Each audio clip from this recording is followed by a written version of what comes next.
নিজেদের পথ শুধরায় নেন।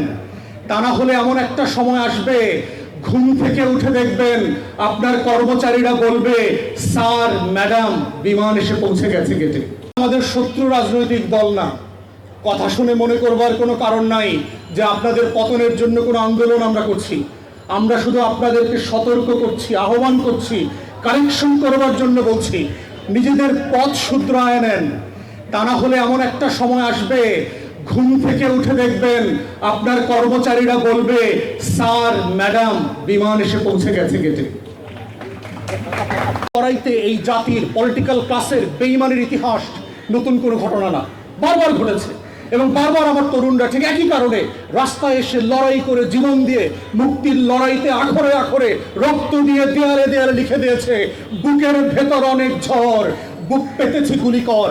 কারণ এই ঝড়ের সিমটমটা একদিনে তৈরি হয় নাই, বসন্তে বসন্তে শেষে কালবৈশাখী এসে আমার তরুণদের হৃদয়ে সেই ঝড় তৈরি করে দিয়েছে টর্পেডোর মতো করে, যেটা 24 হয়ে ফিরে আসে, যেটা 90 হয়ে ফিরে আসে, যেটা 71 হয়ে ফিরে আসে। এবং আগামী দিনগুলোতেও বাংলার এই নেপোকিস্তের বিরুদ্ধে এই ঝড় আবার ফিরে আসবে। খোদার কসম লিখে রাখেন, ইতিহাস তার নিজস্ব গ্রামার ফলো করে আবার ফিরে আসবে আপনাদের বিরুদ্ধে। এবং আপনাদেরকে ওয়ার্ন করছি, আপনাদেরকে